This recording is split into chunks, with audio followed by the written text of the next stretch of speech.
Good evening, everyone. It is so good to see you. I hope you all grabbed handouts and a book. If you didn't get a book last week, they're over there. Make sure you have grabbed handouts and everything. We'll get to that handout in a minute. But we are beginning tonight our unit on the Old Testament, which is in many respects my favorite thing to teach. I love teaching the Old Testament. I love talking about the Old Testament. I have since I was quite small, actually. I've really always enjoyed the Old Testament, even when I was a kid, because it's crazy and it's weird. And there's just really weird stories and like odd things. And when you're 4 and 5 and 6 and 7, that's just really fascinating, I think. So I've loved the Old Testament for as long as I can remember. I do love the New Testament too, to just, make sure we understand that. But when it comes to actually teaching and then academic studies, I got burnt out a little bit on New Testament stuff in high school and college. So it feels good to do Old Testament. It's kind of my wheelhouse. It's where I like to be. So I'm looking forward to talking about it with you guys tonight. So tonight what we're going to do is I'm going to do kind of a brief intro to the Old Testament, kind of lay some groundwork for how we are going to approach it, how we're going to study it, some different things we can look forward to, some different things we're going to be able to tease out over the next couple of weeks. And then I'm going to do a more comprehensive overview of Genesis, because if we don't understand Genesis, we're not going to understand anything else, really. So that's what we're going to do tonight. I know I had you read more chapters than that. I do not have time to lecture on everything you guys are going to read. So the burden is on you in some ways to get yourself through the material. I'm going to try to pull out and tease out the really, really important stuff. And then I'm also going to try to teach on the stuff that I don't have you read. So your reading is kind of supplemental. I am going to have us talk about it in some ways, but I'm not always going to be able to teach every single book y'all read, which is why I'm having you read so many so that you get a more comprehensive overview. You will read, next week we're doing Joshua and Judges, and then the week after that, I will do a more comprehensive overview of the book of Exodus, which is also really, really important, but we're going to pair Exodus probably with some wisdom literature, like Psalms and stuff like that. We'll do some Psalms, and then we'll do wisdom literature as well. So we're going to bounce around a little bit, because what I'm trying to do is take multiple lectures and put them together in an hour and a half. So I'm going to take like my Exodus lecture that's usually 2 hours. I'm going to pare it down. I'm going to take my wisdom literature lecture, which is normally about an hour and a half. I'm going to pare it down, and I'm going to mash them together so that we can get 2 in 1, okay? So this is going to go fast. You're not going to read this whole book in the next 7 weeks, because we're just not going to get there. We're not going to read every chapter on every book of the Bible, because we just can't get there. I'm going to try to give you guys some like choose your own adventure flexibility. Like I'm going to say, hey, read these 2 chapters and then pick one of these 3. I'm going to try to do that. I'm not sure if it's going to happen or not, depending on how some things work out with scheduling. I have a gentleman coming in a few weeks to lecture on Leviticus, so you're going to get a great lecture on Leviticus as well. That's going to be in the future, though, which is why we're not talking about it tonight. And then I have another gentleman who's going to come in towards the end of this and do a lecture on the intertestamental period, which will act as the hinge between when we finish Old Testament and go into New Testament, okay? It's a lecture that I just actually did for our staff on Monday, and I'm tired of doing that lecture, and so I called him, and I said, hey, would you come in and do this lecture? And he's actually better at it than I am, so you guys are going to get a treat for that. So that's where we're going tonight. Let me pray for us, and then we will jump into the Old Testament together. Lord, thank you so much for bringing us all here safely. We're excited to study together. We're excited to be in the Bible, exploring the text and exploring the history of the text and what it means for us today and how we can navigate some of those questions that we have. Holy Spirit, would you guide my words tonight? Would you guide our conversation as we explore what it is you have for us? In the name of Jesus, we pray. Amen. Okay, what is the Old Testament? What's the purpose of the Old Testament? Why the Old Testament? Your book kind of provides this. The Old Testament's objective is not transformed lives, though knowing God should transform one's life. The Old Testament's objective is not the adoption of a value system, though a value system would certainly be one outcome of knowing God in a real way. The Old Testament is not a repository of historical role models, dusty hymns, and obscure prophetic sayings, but God's invitation to hear his story.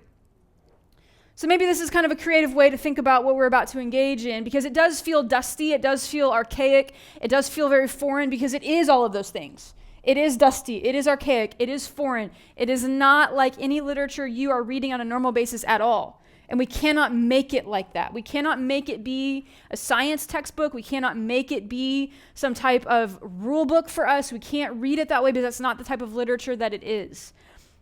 So 2 illustrations that I want to give you as we jump off into the Old Testament. One is I want you to think about reading the Old Testament through the reverse of this illustration. Think about this. Think about if you have had only in your whole life ever been exposed to silent black and white movies. You've never seen a color film. You've never seen a film that has actual like dialogue recorded. It's just been silent black and white movies, okay? And then one day, you've never seen anything else. You don't even know anything else exists, okay? I know this is hard for us to conceive of, but just roll with me here. All you've ever seen is black and white silent movies. And I take you out of your black and white silent movie experience, and I set you down in an IMAX theater with Dolby Atmos surround sound, immersive sound, with seats that rumble, and with an IMAX screen. And the movie is full color, full effect, full everything. Your mind is not going to know what it's dealing with. That stark kind of change is exactly what should happen to us when we read the Old Testament. It is not like anything else you are dealing with. None of you is reading ancient Near Eastern texts for fun outside of the Bible. It's not like any other type of literature you're dealing with. And we cannot treat it like any other type of literature we're dealing with. We can't even probably treat it the way that we've wanted to treat it or been told to treat it our whole lives, because it's ancient Near Eastern literature for the most part. It's unlike anything you touch on any type of regular basis, because none of you are biblical scholars, which is totally fine. But we cannot just presuppose a bunch of stuff onto it. They're like, oh, I've just heard this my whole life. A lot of us have not been taught well, especially when it comes to the Old Testament. Which is why in so many of your comments this week, you're like, I've never heard this before. That's okay. That's why we're here. We're going to learn about that together. Okay, so that's illustration number 1. Illustration number 2 is, I steal this directly from Tim Mackey from the Bible Project. And Tim gives this illustration, and he says, when you approach the Bible, you need to be a good tourist. You need to be a good tourist of the Bible. What he means by that is this. Think about this. Think of like a movie, or like you've seen this illustration before of like the bumbling American idiot tourist, right? Who just we know one language over here. We're like the only country in the world that only really speaks one language. Everywhere else is like, we speak like 4 languages here, right? To our detriment, we're very one language people. So the kind of like motif is like the American, they go to another country, and like right off the bat, you know they're a tourist. Like they're not getting it. They're just doing their weird stuff because they haven't done any research really. They're kind of doing all the touristy things. They're like, where's the closest McDonald's, right? No, don't do that. What you want to do when you approach the Old Testament is you want to be a good tourist, which means you're going to do some homework. You're going to do some planning. You're going to get a guidebook. You're going to get a guidebook, and you're going to study it as you go through and as you walk through whatever town or whatever place you're in, or whatever pages of the Old Testament you're in. Again, it's foreign to us. It doesn't make sense. It's weird. You're not engaging with this type of material anywhere else. It's very strange. So we need to be good tourists. We need to be open-minded. We need to be ready to speak and ready to interact with other languages, metaphorically speaking, literally speaking too, but none of us in this room are going to do that right now. But metaphorically speaking, we need to be ready to engage with the text and with the language in which the Bible is actually speaking, which is not literal, postmodern, enlightened, 21st century language. Enlightened, I mean the Enlightenment. I don't mean like somehow we're smarter. I mean the actual Enlightenment, historical period. We are postmodern, 21st century, post-Enlightenment people trying to read an ancient Near Eastern text from thousands and thousands of years ago. We cannot, and hopefully your exegetical unit prior to this made you realize this, we cannot impose our 21st century postmodern ideas and beliefs and ways the world works onto the biblical text. It doesn't work. It doesn't work. It will crumble under that because that's not what it's designed to do. That's not the world in which it came to be. That's not the culture in which it came to be. That's not the language it both literally and metaphorically speaks in. So we have to be careful. We have to be careful. Okay, some keys to approaching the Old Testament. Again, I've said this before, and this is just something we're going to learn to do. This isn't something that just happens in you. We must learn to ask the questions the Bible wants to be asked. We must learn to ask the types of questions the Bible wants to be asked. For example, Hebrew literature is not our literature. We must learn how the Old Testament wants to be read as the type of literature it actually is. For example, when you read a Shakespearean sonnet, you don't go looking for the quadratic formula in it. We understand this in that type of term, in that type of world. When you open a physics textbook, you don't go looking for a tale of two cities, right? We know this. We know this. We know when we engage a specific type of literature that has a specific genre or that has a specific purpose or that was written for a specific role. We understand that kind of in modern terms, but for some reason when we come to the Bible, we don't think that applies anymore. We have to learn to ask the questions of the Old Testament and read it the way it wants to be read, much in the same way that we have to be taught in some ways how to read a Shakespearean sonnet or how to do a math formula. Because they're not interchangeable. Okay, so we are very, very, very, very, very concerned with, quote, historical accuracy. The Old Testament writers simply were not. At least not in the same way. They are not concerned with, quote unquote, historical accuracy the way we are. This is why you can read 1st and 2nd Kings, and then several decades, hundreds of years later, they write 1st and 2nd Chronicles about the same things, and they disagree on things. Like, hey, how many people were there? About this many, radically different numbers. They're not concerned with historical accuracy the way we are. That's not the way their brains worked. That's like Enlightenment kind of caring. That's postmodern. That's modern, postmodern caring, where we want factual details and we want like that. They do not care about that. That is not the culture that they're in. That's just not how it was. So we can't come to the Bible expecting a fact book and expecting a textbook. It's not those things. It's not those things. We need to learn to first ask the questions the author thinks are important, or the authors think are important, not what our current culture and philosophy tell us are important. This is really hard to do. And again, remember, if you apply all the steps and all the things we learned in our exegesis unit, that will go a long way in getting you here. It will go a long way because it's going to help you get context. It's going to help you get background information. It's going to help you get culture. It's going to help you get, at least in some cases, maybe some possible date ranges. Hey, what's going on historically at this time? Who's in power? What else is going on in the world around these people? It's going to get you in that mode. It's going to help kind of put those bumpers in the bowling alley up so you're not all over the place. So again, when we come to the Old Testament, when we come to even this book, when we come to reading it, don't forsake all of the exegetical stuff we learned over the past several weeks. That's the foundation that you're going to need as you go into this. This is a slide that I showed one of the first few weeks. Just a reminder, and again, I'll post these slides. You don't try to draw this real quick. The Hebrew Bible was edited together into a single book over time. So again, we're Genesis, Exodus, Leviticus, Numbers, Deuteronomy. Let's just take those 5 to start. They're not being written down as it's happening. In a lot of ways. It's not like someone just sat down one day and was like, I'm going to compose the book of Exodus. That's not what happened. You have oral tradition, you have things over here, you have manuscripts over here, and eventually over time people began putting them together to form what we know as the books of the Bible and then ultimately the Bible. Okay? They knew what they were doing though, the composers of how these things went down. Because remember, you have the Torah, the Nevi'im, and the Ketuvim, which you hear the word Tanakh, right? Here's what we're going to do real quick. No cheating. So no cell phones are allowed. I want y'all on your pieces of paper, whatever. If you're married, you can use one piece of paper. It's fine. I want you all to write down, and I'm going to give you a little bit of time to do this. No cheating. I want you to divide so you have the Torah, which is that's the easiest one.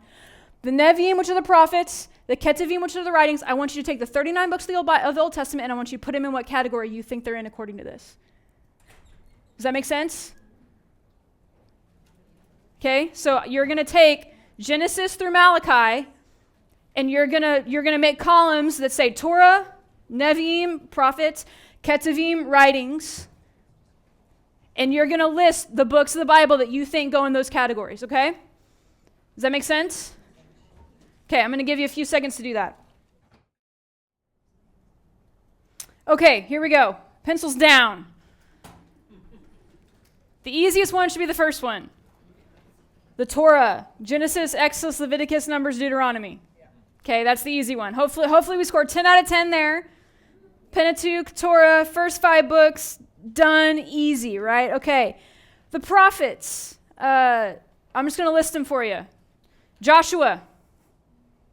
Did anyone have Joshua in the prophets? A couple of you? Did anyone have judges in the prophets? A couple of you? Samuel? 1st and 2nd Samuel? 1st and 2nd Kings? Isaiah? Jeremiah? Ezekiel? And then Hosea through Malachi. Okay?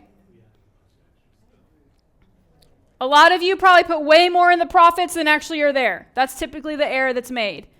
Okay? So Joshua, Judges, 1st and 2nd Samuel, 1st and 2nd Kings, Isaiah, Jeremiah, Ezekiel, Hosea through Malachi.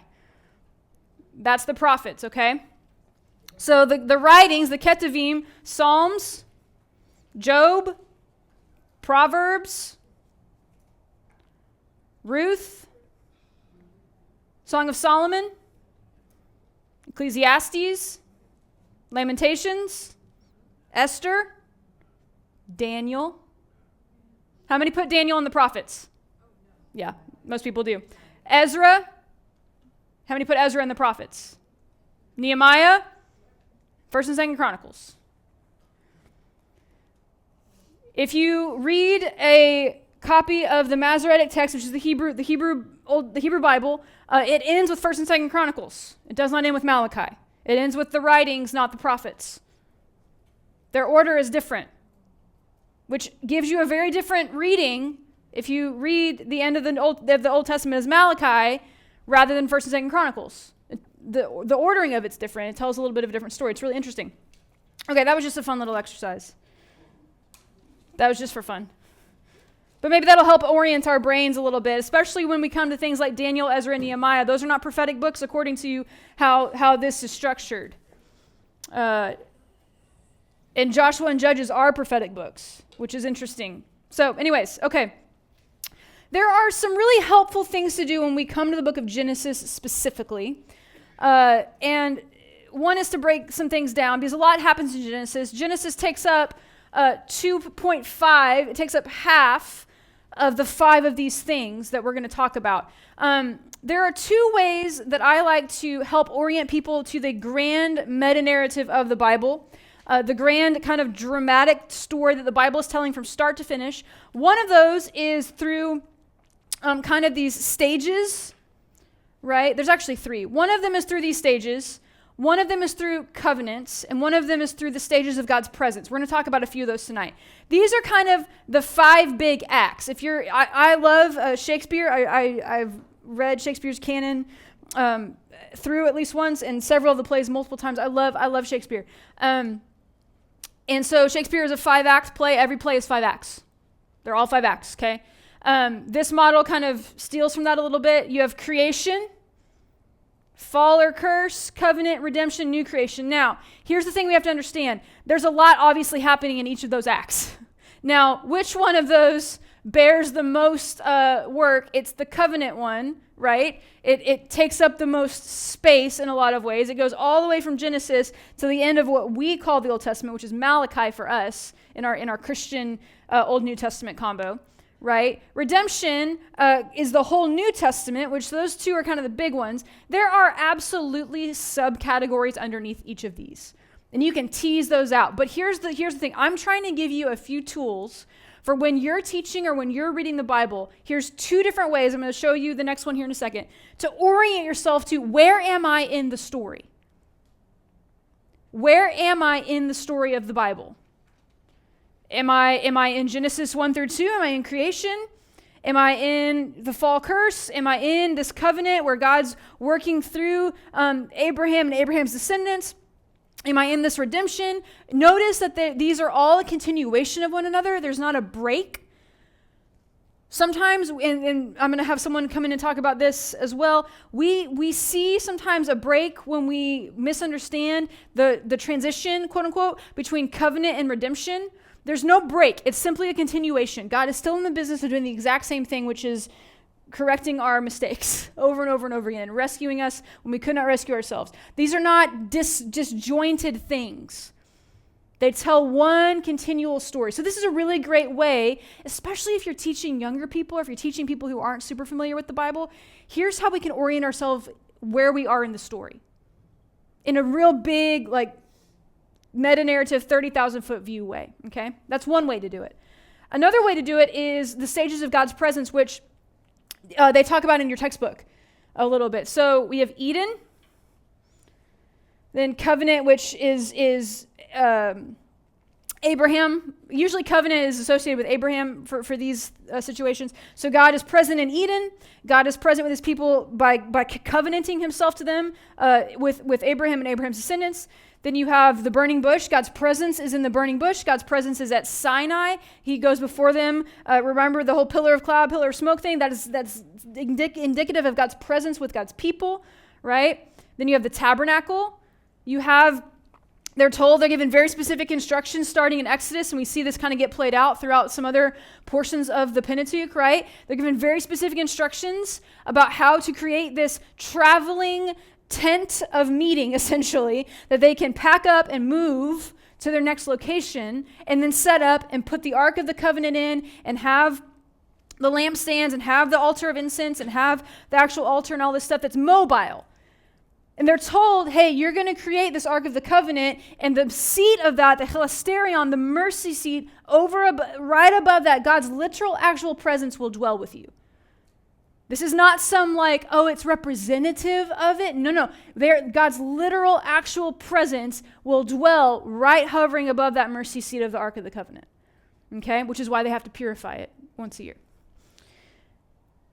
Temple, so remember, and we'll talk more about this as we go through the Old Testament. We move from the tabernacle, then we get to the temple. David has this great idea. He's sitting in his palace one day, and he's like, man, I have a really great house, and God has a tent. That seems really disjointed to me. So he's like, hey, God, I'm going to build you a house. And this is a really funny interaction that I find humorous in the Bible. He tells the prophet, I'm going to build God a house. The prophet's like, great, go for it. The prophet goes away, and God tells the prophet, no, David doesn't get to build the house. Go back and correct that. So the prophet's like, actually, I was wrong. You can't build it, but your son can build it. It's a really interesting interaction. The prophet got it wrong, apparently, which I think is funny because it gives me hope that maybe I can still get it wrong and still get some of it right. So David's told, hey, you can't build it. Solomon's going to build it. Solomon builds the first temple. This is very important for us to begin even now before we get to the New Testament unit to remember there are two temples. There are two temples, and it really matters which one you're dealing with. The first temple is the one Solomon builds. There's a great dedication ceremony. They sacrifice so many animals, it's not even funny. It's like this party. It lasts for several days. God's actual literal presence comes and fills the temple to the temple to the point where like the people can't even go in because it's so permeating the place. It's beautiful. It's magnificent. That temple makes it to about 587 BCE. And then you have the whole exile thing, and it's gone, decimated, razed to the ground, right? And then a while later, you get Ezra and Nehemiah. Boop, boop, boop, they come back from exile, and they start together kind of like initiating the law again. You start getting the temple rebuilt. You still have some issues, though. Not until we get like Herod the Great does the second temple really enter its full like capacity. But God's Spirit never fills that second temple. It never fills the second temple the way it did the first with Solomon, which is really interesting to notice. So temple, first or second, that's kind of the subcategory there. It's still where they're meeting with God. It's still where they're offering sacrifices. It's still where, things are happening for them. But there are some subtle differences between the first and the second temple. The second temple also doesn't have the Ark of the Covenant. We don't know what happened to it. It's gone. Don't ask me about it. I don't know where it is. Every year, someone's like, but the Ark of the Covenant? And I'm like, if I knew, I would not be here. I would be elsewhere on my lecture tour making lots of money from my book deal, okay? I don't know. No one knows what happened to it. There are endless theories. It was probably stolen by an enemy army, and it's just no one like has it somewhere. It's just lost, like any other artifact is lost, right? Don't ask me about it. I don't know.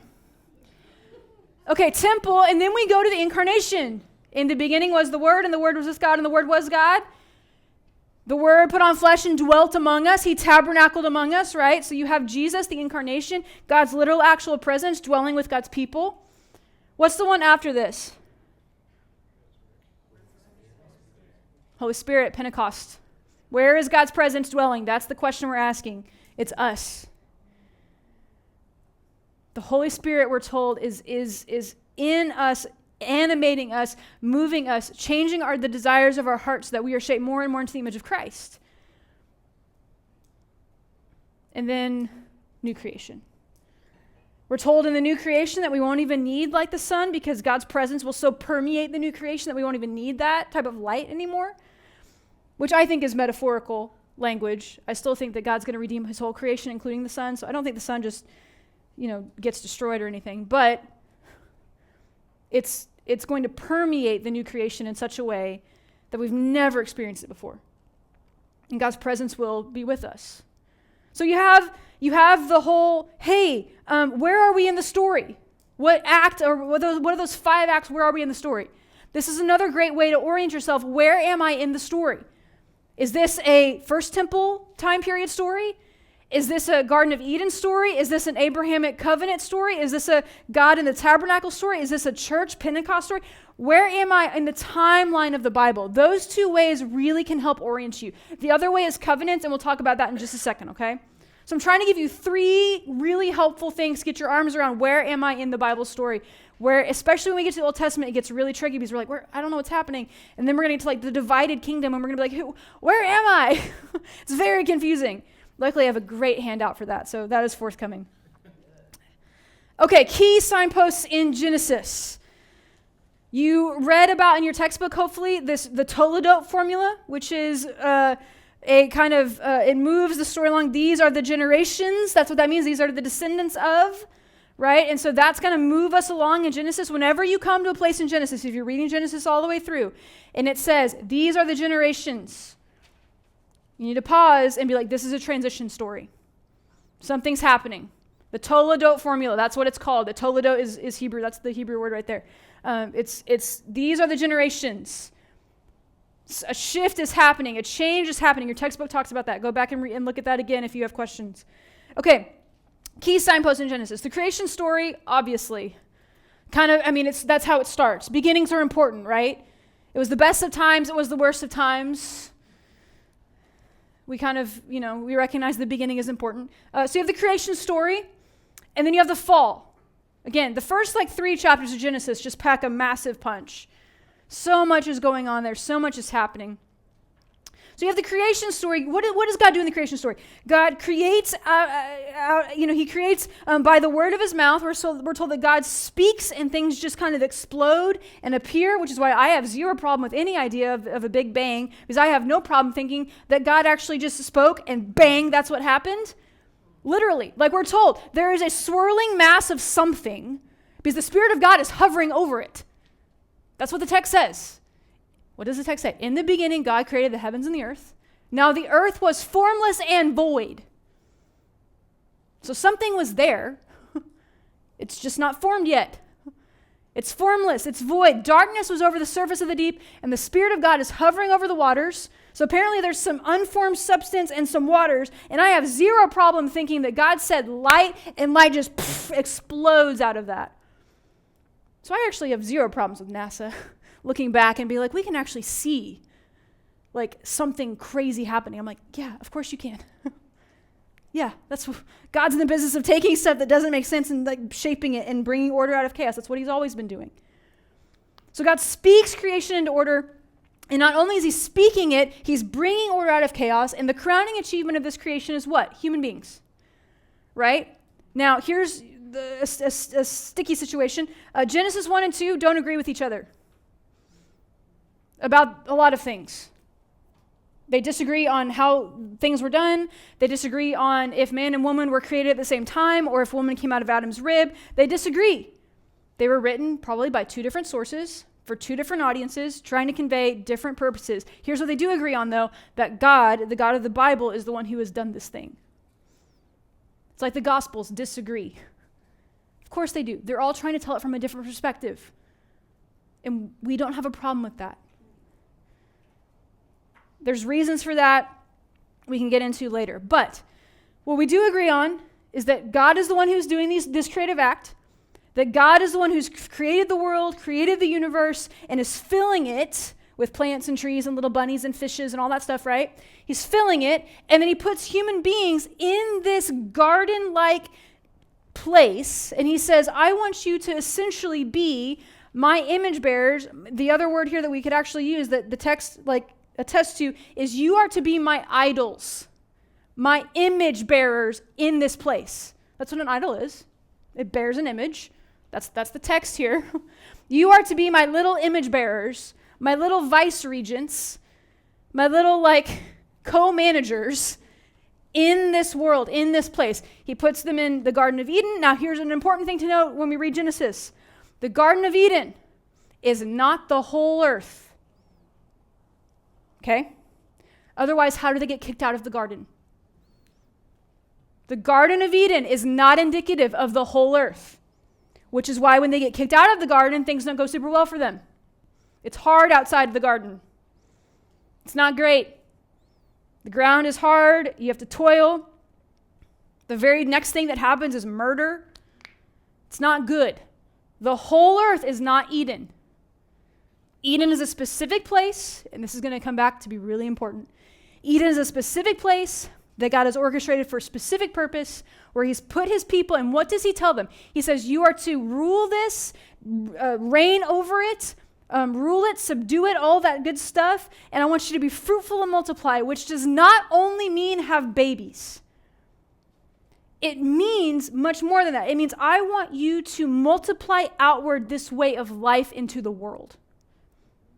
Because this way of life is indicative of what it means when God is in charge.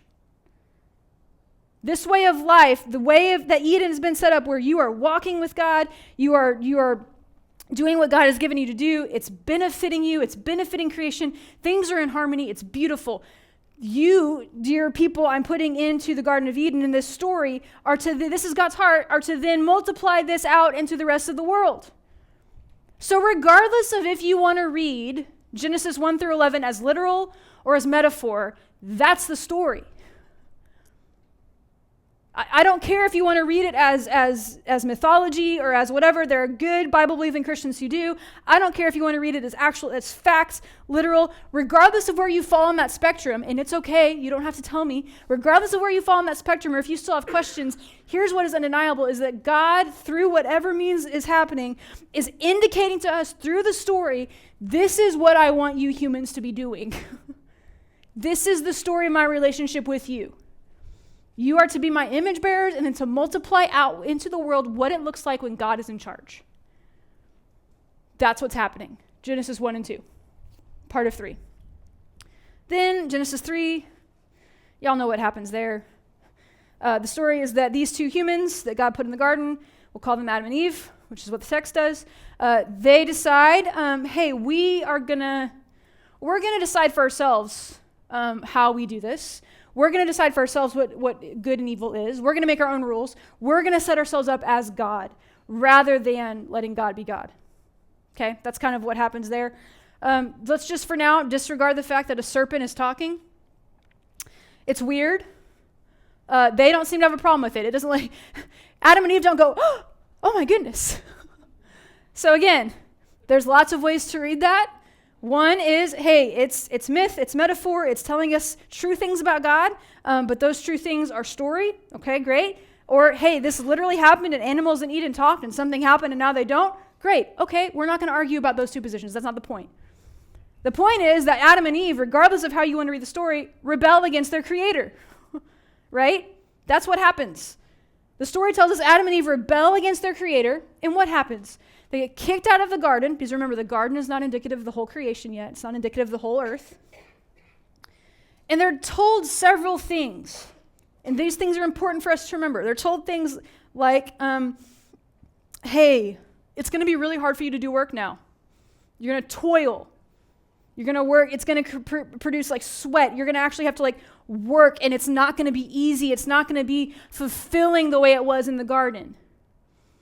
We're also told, hey, childbirth is going to be really, really painful.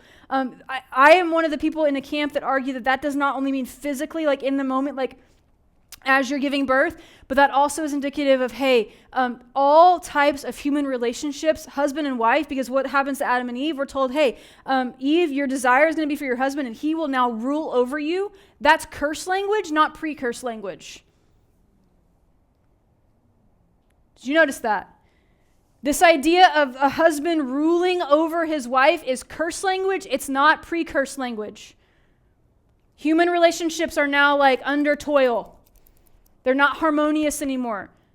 Husband and wife relationships, child-parent relationships. Hey, childbirth is going to be painful. Not only the physical act of childbirth, but then the relationships that creates are going to be hard in some ways. It's not going to be this harmonious, beautiful thing all the time. And every single one of you who has kids knows it's not always harmonious and beautiful all the time. It's hard. They will break your heart. You will weep over them. It's not great. What's the first thing that happens after this? Cain kills Abel. It's hard. Friction is now there. It's not great. The creation itself is subjected. This is language Paul picks up on, right? Is subjected to futility. It's not functioning the way it was meant to function anymore. Then it just gets better and better. The spread of evil continues. Now, here's some questions we have. Again, I'm not going to be able to answer all the deep, abiding questions that we all have about the Old Testament. Email me. We can get coffee if you want to go deeper. Eventually, depending on how you want to read the story, you have to come to terms with Adam and Eve leave the garden. They have two sons. They have Cain and Abel, right? Cain kills Abel. We'll talk more about that in a second. But then all of a sudden, there's people for them to marry. Okay? So you got to reckon with that. Again, how are you reading the story? Okay? This is not a biology textbook. This is not a history textbook. This is ancient Near Eastern literature. And the first 11 chapters of Genesis are unique in that it's really not even the same type of literature as what follows in Genesis. So you kind of have to wrestle with that. I'm not going to give you an answer for that. You're going to have to kind of sit with that, think about things like that as we explore Genesis. Again, if you really get hung up on something, or if you want to go deeper, email me. Come by the office. I would love to talk with you. But again, reread those parts of your textbook. Do a little bit of digging on your own. Read some commentaries on Genesis. Do some homework. Do not Google it. Do not Google it. Go to reputable, peer-reviewed sources and look there. Do not Google it. But this spread of evil, what happens? What direction do Adam and Eve go out of Eden? East. We're told. They went east of Eden. This is why John Steinbeck named his book East of Eden. It's one of my top 5 favorite books of all time. If you have not read it, I highly recommend it. They go east of Eden, right? Here's what happens next. Cain murders his brother Abel. And what are we told? We're told that Abel's blood cries out to God from the ground, and God hears and responds, and God has a really painful conversation with Cain. And Cain's like, you can't just send me back out into the world because everyone out there is going to kill me because they're going to know. Again, who are those people that are going to kill him? Where did they come from? Because apparently there's lots of them. Interesting. And so Cain, we're told that God puts a quote-unquote mark on Cain. We don't know what that is. And that Cain then goes out, and we're told Cain becomes the founder, the architect of the first city. What direction does Cain go? East. The story is telling us we are getting metaphorically and literally further and further and further away from Eden and how things were meant to be. It's poetic. It's beautiful. It's heartbreaking, but it's beautiful. And Cain becomes the founder of the very first city, upon which all further cities in the story will be modeled. That's not great. That's not great. The founder of your first city is the first murderer, and it just spirals from there. Because what happens is after Cain, we start getting, things get worse and worse and worse. So for example, if you open your Bible and you open up to Genesis,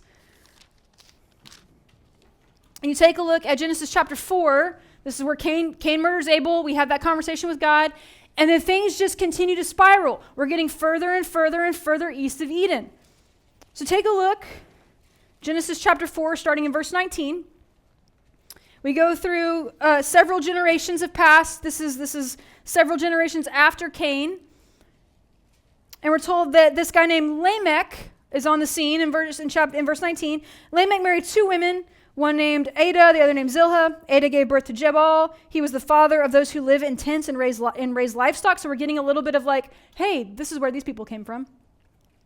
21, his brother's name was Jubal. He was the father of all the people who play the stringed instruments and pipes. So we got some musicians in the family. Zilha also had a son, Tubal-Cain, who forged all kinds of tools out of bronze and iron. Tubal-Cain's sister was Naamah. So we're getting some like, this is a text that's saying, and here's where that group of people came from. Here's where like the Masons came from. Here's where like the musicians came from. Here's where, this is just explaining history, okay? Insofar as they're going to call it history. Verse 23, Lamech said to his wives, Ada and Zillah, listen to me. Wives of Lamech, hear my words. I have killed a man for wounding me, a young man for injuring me. If Cain is avenged 7 times, then Lamech 77 times. He's unhinged. He's unhinged. He's boasting about murdering someone. He's boasting about his terrible, terrible acts. And he's like, hey, if Cain, made out okay for doing that, like I'm just gonna kill whoever I want. Like he's boasting about this. Do you see like the spread of evil? Do you see the nature of what's happening? Things are spiraling. It's not going well. So God's response to that is the flood, which is not a great children's story. Why is that like a common like Sunday school story that we tell kids? It's terrible. Like, because they're animals, and maybe that's where like the kids are like the animals. I don't know. It's a terrible story. It's a terrible story. And right in the middle of that, we get some really, really, really weird things happening kind of in chapters 5 and 6. You get weird things happening with the whole like sons of God and the daughters of man, and then you get the giants. There's a whole line of thinking about that I will get into in another lecture that's really, really interesting. Just know that was a big factor in a lot of ways in bringing the flood on, because it promoted the spread of evil. It just promotes and breeds the spread of evil. So take a look at Genesis chapter 6, verse 1. When human beings began to increase in number on the earth and daughters were born to them, here's the weird passage. The sons of God saw that the daughters of humans were beautiful, and they married any of them they chose. The sons of God are not human beings. This is a weird Bible story. The sons of God, probably some type of fallen angelic being. I'm telling you, this is a weird story. Fallen angelic being saw that the daughters of humans were beautiful, and they married any of them they chose. The Lord said, my spirit will not contend with humans forever, for they are mortal. Their days will be 120 years. So God's putting a time cap on the evil that one person can do, even though people in Genesis live much longer than that.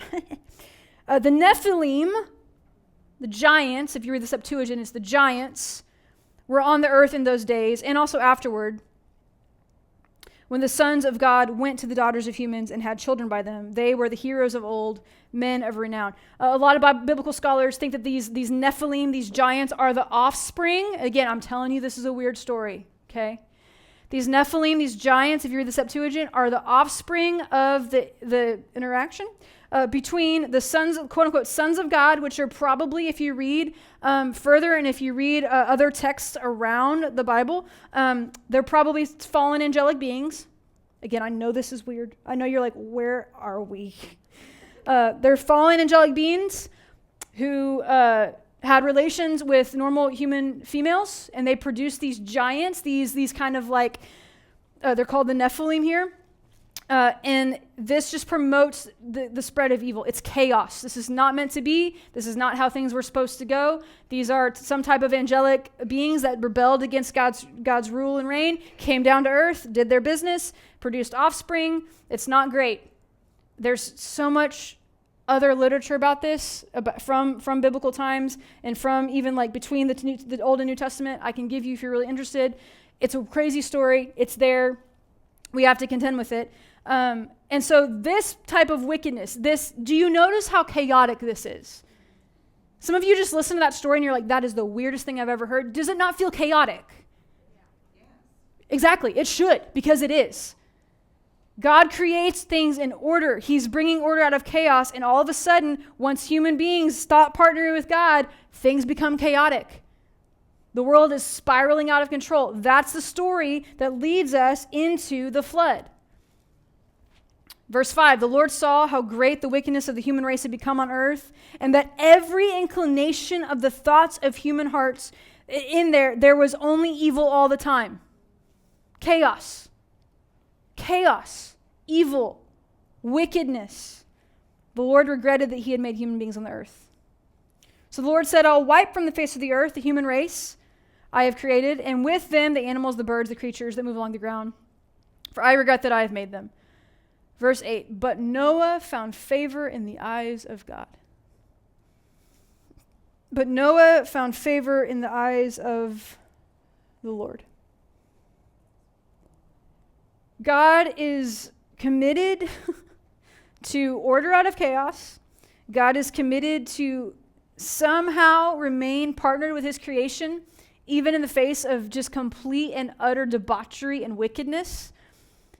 And so God comes to the point where he's like, I am going to enact this cosmic act of decreation. That's what the flood is. It is a cosmic act of decreation.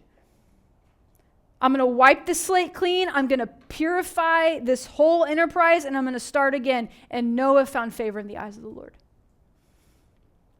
So we get the flood narrative. We get Noah and his family and his sons and their wives, the little animals on the ark. Aww. Everything else died, but we're like the animals on the ark. Which I still don't understand why we think it's an appropriate story for children's church, but there you go. So Noah gets instructions from God. Noah builds an ark.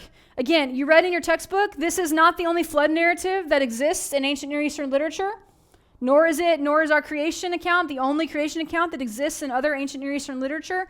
All of the cultures around them had a hot take on all of this, right? Like we still do today. There's nothing new under the sun. For some reason, that really bothers us when we come to the Bible. It doesn't bother us now. This is human nature.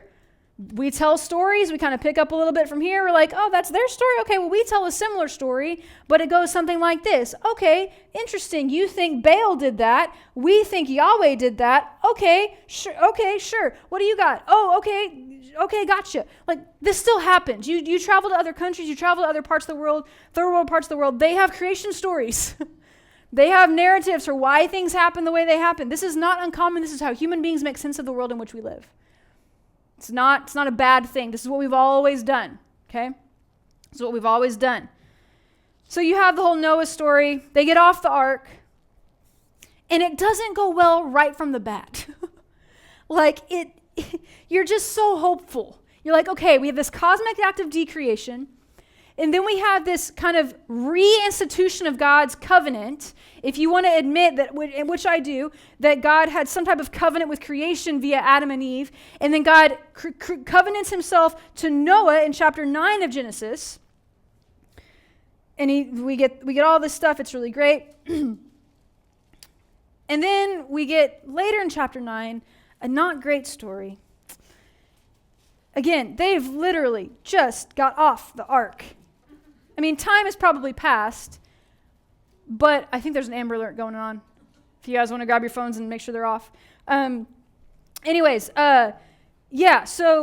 it doesn't go well. They're off the ark. God has covenanted himself to them.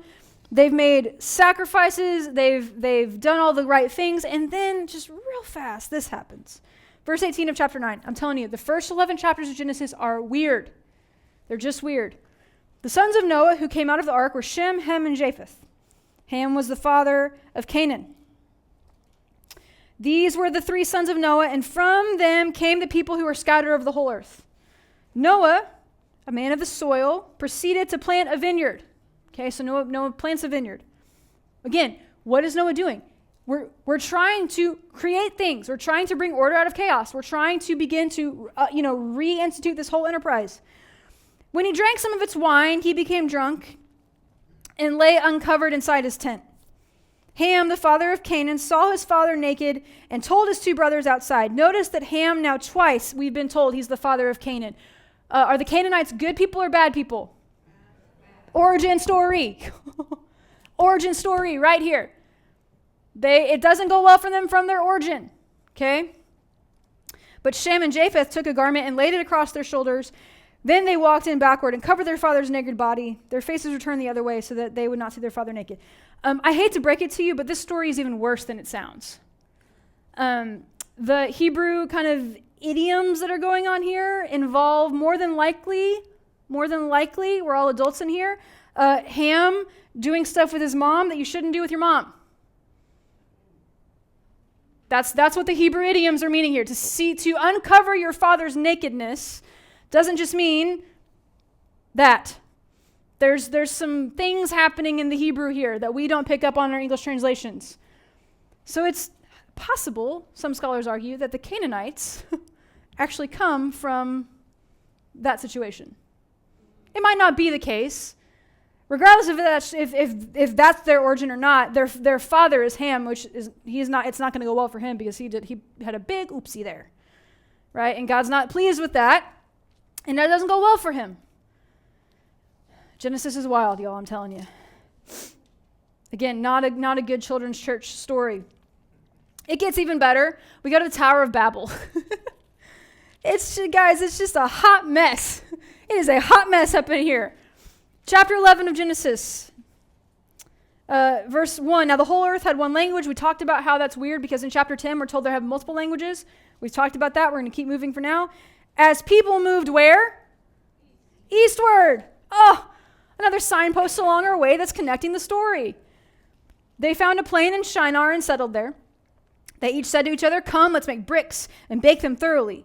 They used brick instead of stone and tar for mortar. They said, "Come, let us build ourselves a city with a tower that reaches to the heavens, so that we may make a name for ourselves. Otherwise, we'll be scattered over the whole face of the earth," which, let's pause right there, was the point from the beginning.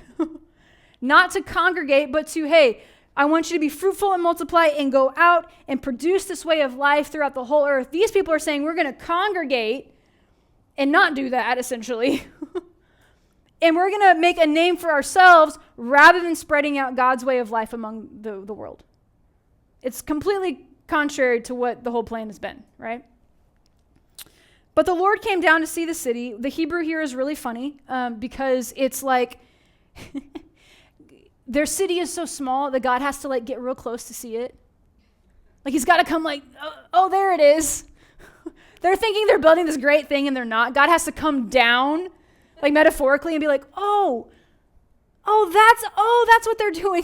How precious, right? He doesn't think it's too precious, actually. And he says this: if as one people speaking the same language, they've begun to do this, then nothing they plan will be impossible for them.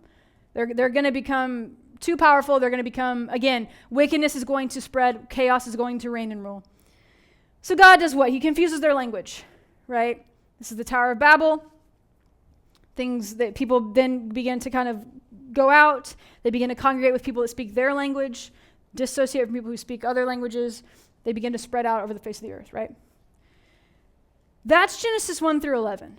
Now, I don't know about you, but if I picked up a book and read the first 11 chapters and it ended with that, I'd be like, this is terrible.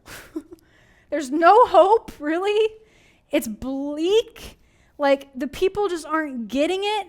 Yeah, God did the whole flood thing and saved some of them, but that's still really messed up. This is just dark and I don't really think I want to keep going. If I'm honest, it's not pretty. It's really disturbing. It's really, really disturbing. But if you look at verse 26 of chapter 11, it says, after Terah had lived 70 years, he became the father of Abram, Nahor, and Haran. And you get the tiniest glimmer of hope. The tiniest glimmer of hope. Because what is this? This is a new kind of genealogy we're getting introduced to. So pay attention. And then then chapter 12 happens. And things begin to look up because now we're going to do the Abraham, Isaac, Jacob thing. God calls Abraham He's Abram at that time, right? He is not a follower of God. Abram is an idol worshiper. He is not a God-fearing individual when God calls him, which just speaks to God's infinite mercy. God calls someone who's not even aware maybe of God's existence. He's an idol worshiper, living amongst people who are idol worshipers, and God uniquely, for no reason, no like purpose of Abraham, no like work of Abraham can produce this. God calls Abram and says, hey, I have a special plan and you're kind of involved, so let's get going. And here's what he says in verse 1. Go from your country, your people, and your father's household to the land I will show you. I will make you into a great nation, and I will bless you. I will make your name great, and you will be a blessing. I will bless those who bless you, and whoever curses you, I will curse. All the peoples on earth will be blessed through you. What is God doing with Abram? He is taking a specific people, and he's saying, I'm going to put you in a specific place, and you're going to have a specific purpose, which is what? To then go out from that place, be fruitful and multiply. I'm going to give you a lot of descendants, and you're going to go out and you're going to bless the world. Does this not sound like the original purpose of the Garden of Eden? It should. This is God's purpose all the time. This is again going to get repeated when the children of Israel go through the Exodus. They go out in the wilderness. They wander for a while because things happen. And then what does God do? He says, I'm going to put you in a specific place, the land of Canaan, for a specific purpose. You're going to be my image bearers. You're going to be my kingdom of priests. You're going to be my unique people representing my name among the nations, so that by your works, by your light, the nations will be drawn to you. This is what we're told. This is how God operates. This is the kind of one of the connecting narratives throughout the Old Testament. So we got Abraham. You guys know, I'm not going to elaborate a whole lot here. He's told, hey, you're blessed to be a blessing. You're going to go do this stuff. Abraham kind of fumbles his way through that. Doesn't handle some of that super well. God covenants himself to Abraham over and over and over again. I have a slide coming up that kind of runs through some of those. You get Isaac. Poor Isaac. Poor Isaac. Have you noticed that we get a lot about Abraham and we get a lot about Jacob? Remember, Jacob's the one who has the two wives, Rachel and Leah. He works for his uncle Laban. He's the one who's the father of the 12 tribes, right? We get a lot about Abraham. We get a lot about Jacob. We get next to nothing about Isaac. And the rabbis, when they're doing Midrash and when they're reflecting on this, some of them, and I think this is actually a really creative way of thinking about this, some of them say it's probably because Isaac had a little bit of PTSD and was traumatized. He was traumatized. If you want to read that story as literal, which probably you should, we're out of chapter 11 of Genesis, so we're moving more towards probably needing to do some more literal reading for those of you who are so inclined. He's probably traumatized. He probably has legitimate PTSD. This is what some of the rabbis comment on this, which is why we don't really hear from him a whole lot. Maybe it's a theory. There's no Bible verse that's like, and this is why Isaac is silent. But I mean, think about it. I think it's a good idea. I think it's a good suggestion. I find it interesting. So you go Abraham, you go Isaac, you go Jacob. They have their own issues, right? They have their own foibles, all of them. They have their own kind of mess ups. Then you get to the Joseph cycle, right? So this is where we're kind of coming in towards the end of Genesis. Again, we've moved super far from the Garden of Eden, from the way of life that was intended. God's been faithful over and over and over again. He was faithful to rescue people in creation, even in the midst of the flood. He preserved that. Even in the midst of sin, he calls Abram and he says, I'm gonna pick you and I'm gonna make you great, your name great. You're gonna make my name great. I'm gonna honor you. You're gonna honor me. All these things. I'm gonna covenant myself to you in a unique way so that the whole earth will be blessed. Again, God does not call Abraham for the exclusion of other people, but for the sake of other people. The call of Abraham is not to the exclusion of the other nations, but for the blessing of the nations. Okay? Okay, just a quick, we've kind of talked about this. I'm not going to sit on this too long. I'll put this, you'll get this slide. This is stuff we've already covered. Genesis 1 through 3 obviously are controversial. I'm not super interested in debates about them anymore. I'm tired. I'm tired of them. In middle school, high school, I did the creation evolution debate so many times, and I'm just tired. There's so many more important things going on. If you want to talk about that, I will happily talk about that with you, though. Any question is allowed. Shoot me an email. Stop by my office. I'm happy to talk about that with you. Or if you want other resources to kind of investigate some of that, let me know. Happy to point you in that direction. Let's look at this for a second, though, the handout. Because this is really important when we are going to read the Old Testament. Because, again, remember, they don't conceive of the world the same way you and I conceive of the world. They don't have NASA. They don't have scientists. They don't have the ability or the technology to look at things, understand things the way we do. So this is how they conceived of the world. And you'll pick up on this in writings and in different places. I think I referenced Jonah 2 a few weeks ago. If you read Jonah 2, let's look at Jonah 2, because it's helpful to have some words on the page alongside of this picture. So pull up Jonah.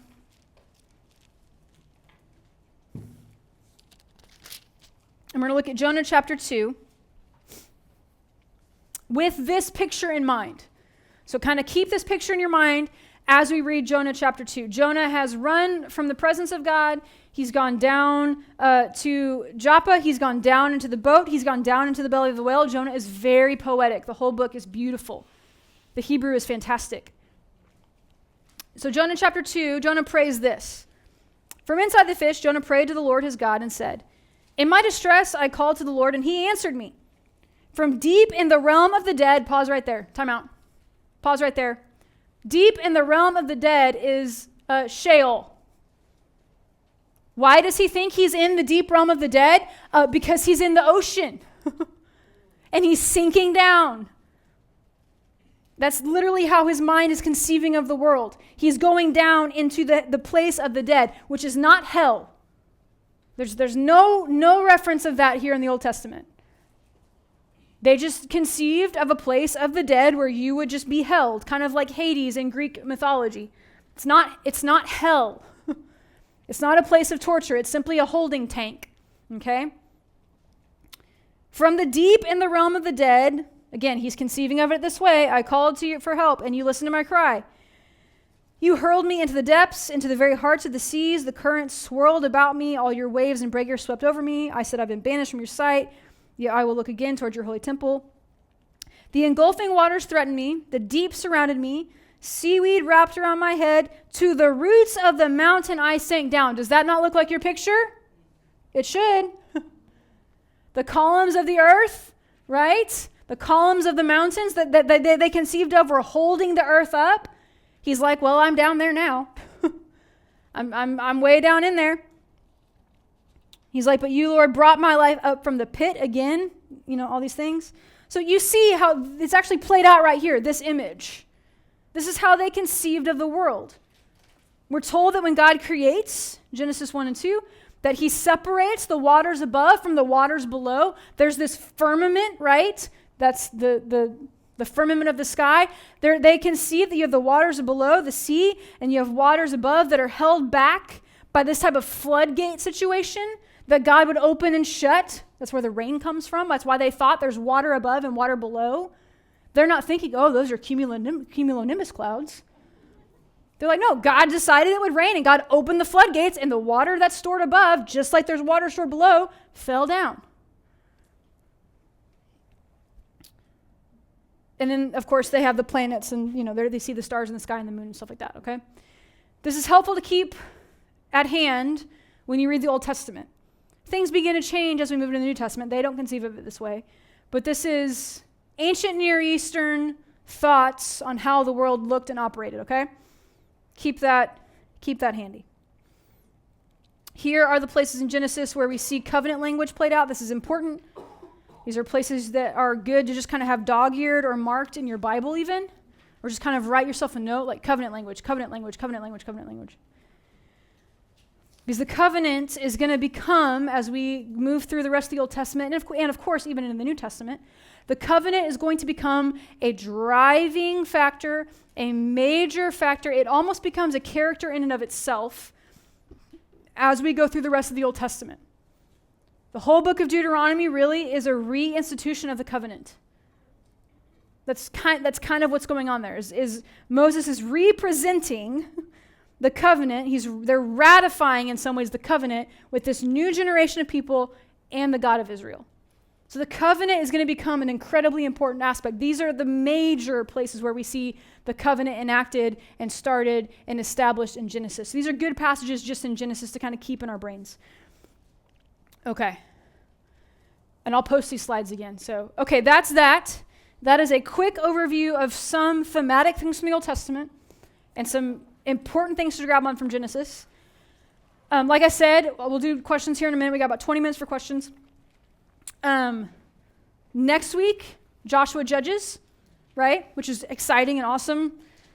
Great stuff. The next week after that will be Exodus with some, we'll do some like Psalms, Proverbs, some wisdom literature thrown in there. That's what we'll do. So we're going to kind of smash two things together, and then we'll keep going, okay? We're going to do it a little bit out of order simply because of availability for some of the people I'm bringing in to do lectures. So we're going to hit Leviticus like several weeks down the road, which I realize is out of order, but that's just how it is. Okay, questions, thoughts. When it comes to, I will say this before we start doing questions.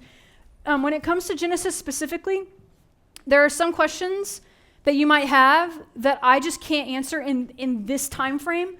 So I'm going to reserve the right to say pass, but also in the same breath say, I would love to talk about it with you. Send me an email to remind me, and we'll converse that way. Or you can come by the office, because there's just some that are just too big or just too crazy for me to deal with in this amount of time. So, but I still want you to be able to ask them, and I still want you to get answers. I just might not be able to answer it right here and right now. Okay? Does that make sense? Okay. Questions, thoughts, everything. Okay, we'll come right here. And then we'll start bouncing around. Wait for the mic. And hold the mic by your face, everyone. Don't hold it by your belly button. That Abrahamic covenant started being as a unconditional covenant, but it became a conditional covenant when they went to Mount Sinai. Yes. I mean, just on why did it change? Because people need to have some buy-in. Yeah, that's part of it. But God's faithfulness to Abraham and to committing to using the nation of Israel does not change. It's a matter of, hey, you unique person in this, are you gonna remain faithful? I'm gonna remain faithful, and there will always be a remnant, right? When you get to the Davidic covenant where God tells David, one of your descendants will reign. It's unconditional. It will happen. But there's a lot of bad things that happen in the midst of that. Some of them get dethroned. God deposes some of them. God allows several of them to be overthrown because they're wicked and they're bad, right? But the kind of common thread, regardless of, because when we get to the Mosaic covenant and stuff, it's like, hey, I will do this, but you must do this to remain in covenant, right? But there's always a remnant. There's always people who remain faithful, even in the face of all of it. So yeah, good question. Okay, what else? I do have a question. Yeah, Charlie. So, and this might be one of the ones you'll want to pass on because this goes like kind of far down. But in reading this and thinking about the covenant and then your homework question about the covenant and the law and how they relate to each other. But then later on in the New Testament, Jesus says, I'm the covenant fulfilled. Can you speak a little bit into how does the covenant and the law kind of connect and relate to each other? And then how is that fulfilled through Jesus? Great question. I am going to punt on that simply because when I have my friend Paul come in to speak on Leviticus, he's going to cover all of those things you just asked and do it much better and in much more time than I have right now to answer it. So, got it. Yes, great question. Hold that idea in the backs of your brains, though, as we go through the next couple of weeks. Paul will help synthesize some of that. He's really good at doing that. He's really great at answering questions, too. But he's going to talk about Leviticus, law, covenant stuff in a really more comprehensive way. He's going to spend a whole hour and a half just on that, which is going to be great. So, yeah, thank you for that. What else?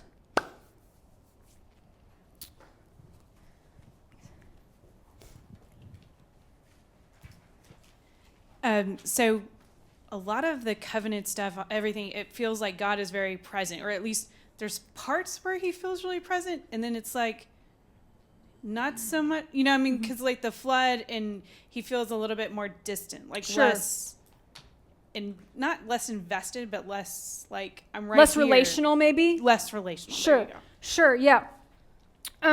Again, we have to remember that we have a very,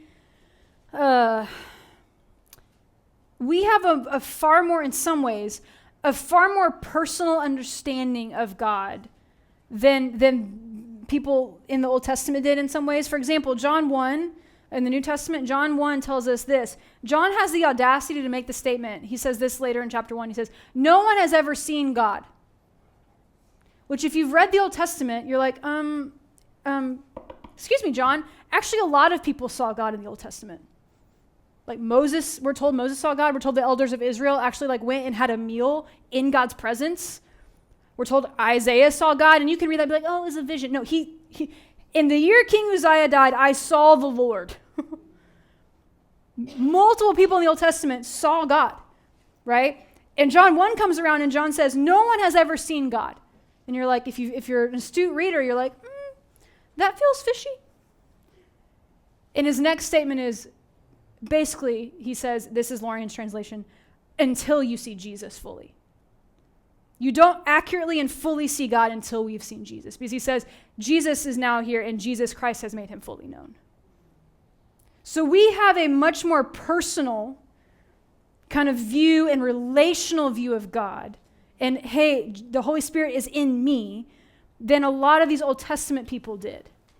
Right? Because we have a lot more emotion tied up in it than they did, right? Because we've kind of been trained to be emotional about our faith, which is good and bad in some ways, right? Not so for ancient Near Eastern people. It's not like, well, it's me and Jesus is in my heart. Like that doesn't exist here. It's like God is other than us and terrifying in a lot of ways, and we just hope that like he finds favor with us. That's kind of how the story starts. Like they're not exactly sure what to do. So the fact that God is committed, even in with Noah and the flood, where it feels like he's not quite as personal, right? The storyline is that God is committed to his creation, to humanity, right? And we see that there's a remnant, there's survivors. God covenants himself to Noah and says, hey, here's what I'm going to do. So we sometimes, again, we want to read it with New Testament eyes, or even with 21st century eyes, where maybe emotion is more of a factor, because that's kind of the people that we are today. It wasn't so much back then, if that makes sense. So God is still very clearly present. It's just not in a very like, I had a strange warming of my heart way, if that makes sense. Yeah. Okay, what else? Yes, you're like, I think I'm going to do it. Go for it. It's kind of I don't know why I'm struggling with this, but like on page 64 of this book, it talks about Palestine in the Middle Bronze Age was dominated by scattered Canaanite city-state Mesopotamia. When you look at a map, like I see like these maps that you gave, sure. I see like Mesopotamia. And this, I don't know if this is the right question. Where is Palestine? Right. So it depends on what time period. So this is referencing Middle Bronze Age.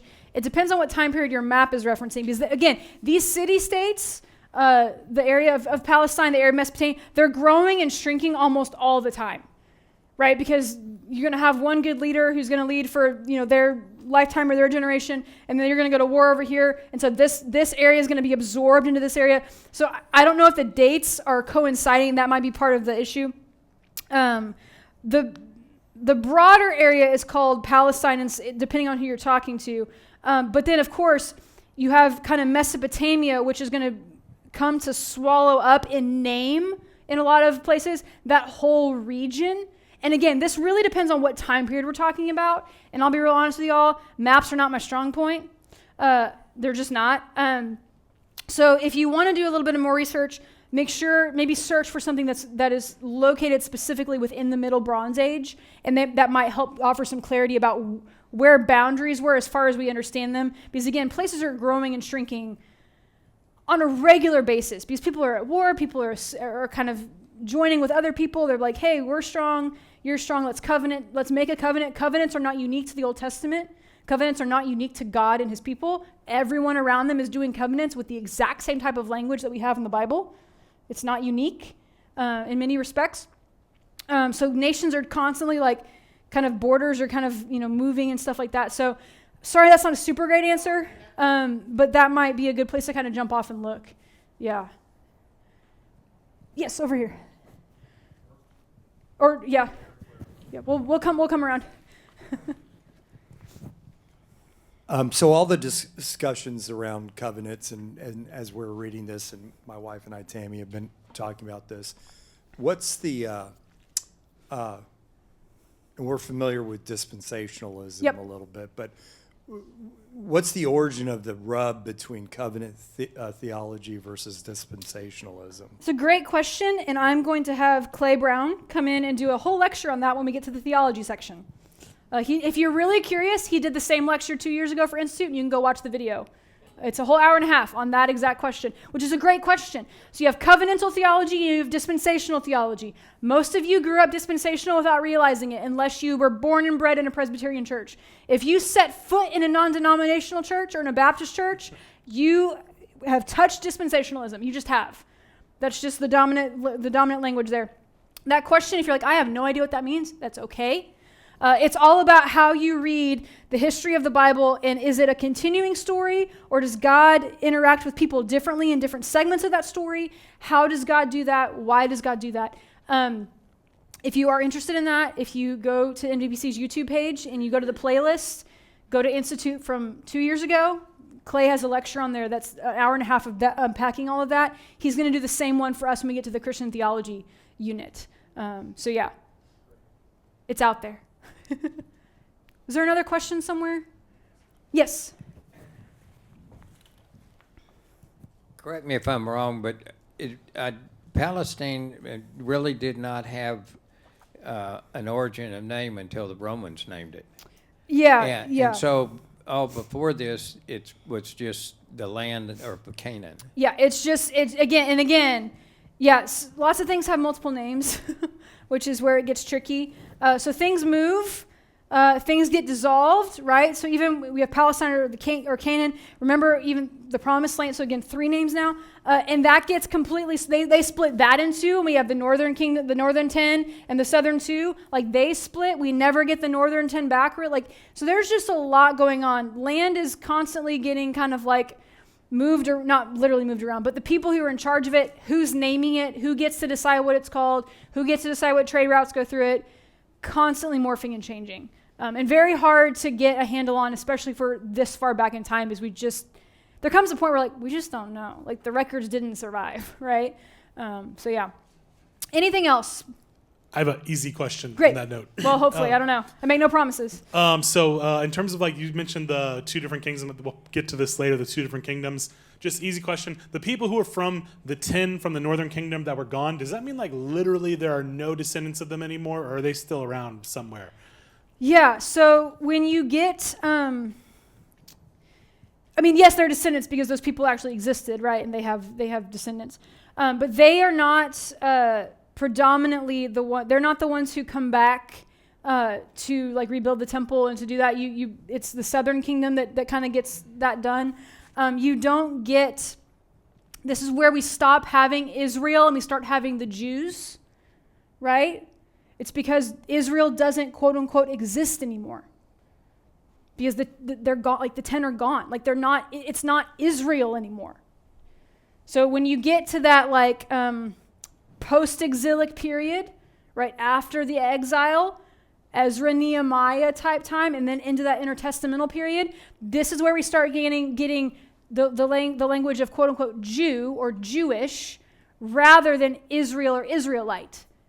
Because Israel doesn't quote unquote exist anymore as a nation that it once was. It's not whole. Does that make sense? Yeah, you start getting some terminology and it gets real sticky and people get it's very delicate in some ways, especially since, Holocaust and things like that. But that's why that's one of the reasons that terminology changes. That's a huge reason that that terminology changes, because we don't ever get the 12 tribes back. Now, there are representatives and descendants of each of those 12 tribes, but never do we get a unifying of Israel in that way. But we had pre-exile or pre-divided kingdom. Yeah. Yes. We have a little time at the end. Could you hit your own question about Yahweh for the week? And then the author talked about Shaddai and Yahweh. Yeah. And Sure. What's in the name and how it resurfaces in Exodus. Exactly. So not until we get Exodus and the burning bush do we get God's self-revelation as Yahweh, YHWH. The fancy name for that is the Tetragrammaton. Tetra meaning 4, grammaton letters. The fancy word for that is the Tetragrammaton. So a lot of biblical scholars think, or will argue in some ways, this is a reason they give for Genesis not being written down before the events of Exodus happened. Like, it's not like someone wrote Genesis as it was happening and then was like, okay, that one's done. Now what's happening for him? Okay, and now we're in Exodus, and I'm going to tell you what's happening as it's happening, right? Because the name that is revealed uniquely and specifically to Moses in Exodus appears in Genesis. How are they to know that that's the name of God if it hasn't been revealed until Exodus? It's because Genesis wasn't written down before the events of Exodus happened. Right? So you get multiple names for God, and there's a whole deep thing that I can't quite get into all of it, but you have names for God. Yahweh is his unique, specific name that he reveals to Moses in the burning bush, that he tells Moses, this is the name you're to tell the people when they ask who sent you. It's a unique name. It's a specific to Israel God name. Okay? No other nation has a God named Yahweh. No other nation has a God named Yahweh. They do have a God named Elohim, because Elohim is plural. And it just means gods. General gods, right? El Shaddai is another specific kind of name that we get. It's not as unique and specific as Yahweh. When you read your Bibles, if you're going along and you see the word Lord, and all the 4 letters of the word Lord are capitalized, the whole word is all caps, that is an English translation of Yahweh, of God's unique specific name. If the word Lord, the L is only capitalized, it's just like my Lord, like it's a proper like greeting. Or if it's all lowercase, it's not that. But if it is the word Lord and the whole word is in capitalization, that is an English translation of the word Yahweh. Now, devout Jews, any type of Jew, especially devout Jews, and even back then, they do not say that name. They do not say the name Yahweh. It is God's holy name. We're not even exactly sure how to pronounce it, really. That's just kind of the name, the pronunciation we've assigned to it. It's a unique name. It's a weird name. They will not say it. So if you're in synagogue, and the cantor's reading, and it's fantastic, and they're reading, and they come to a passage where it says Yahweh in the text, they will do one of a few things. They will either say, they'll either translate it, instead of saying Yahweh, they'll say Adonai, which is Lord, or they'll say Hashem, which is the name. They'll just Hashem, they'll say the name. They will not say that name out loud, which is why I actually have a problem. I don't like to say the name out loud. I'll use it for teaching purposes, but there's like Christian songs that do it, and I'm like, let's just not. Let's just not. That's a personal conviction, not to be assumed by everyone. So there's different names for God. You get people who ascribe unique names to God. For example, Rahab. Rahab is fascinating. Rahab is the one who Abraham has sex with, and they produce Ishmael, right? Remember that whole story? We're all adults in here. That happens. Hagar, I'm sorry. Y'all, I'm so tired. Oh, I'm so tired. I've taught so many lessons this week. Okay, thank you for that. Hagar. Whew, thank you. Otherwise, the video would not have been corrected, and I would have looked like a fool on YouTube. I mean, I already do, but that's okay. Thank you. You get points. Thank you. Thank you so much for correcting me. Please don't ever hesitate to do that, because I will say wrong things all the time. Hagar. Thank you. She is the first person in the story, in the biblical story, to name God. What does she name him? What does she call him? The God who sees. A woman answered that. El Rey, the God who sees. She is the only woman that we know of in ancient Near Eastern literature who is credited with naming a deity. She's the first person to do it in the Bible, and she's the only one to do it in any type of ancient Near Eastern literature we have, which is powerful in a lot of ways. So yeah, you get other people naming or giving God like extra superfluous names based on their experience with God. They're just speaking true things about God. He's the one who sees me, right? But you have these more proper names like Adonai, Yahweh, El Shaddai, stuff like that. I was going to say something. Oh, there's no hard J sound in Hebrew. So the word Jireh doesn't exist. There's no hard J sound in Hebrew. So all of our English songs, I get so frustrated when I hear those songs. And I'm like, I know they didn't know, and I know they're saying true things about the true God, but there's no hard J sound in Hebrew. It's not in the language. That was for free. How would you pronounce it for singing purposes? It's more of a yeah. It's more of a Y-ish kind of sound. So anyways, yeah, just fun things.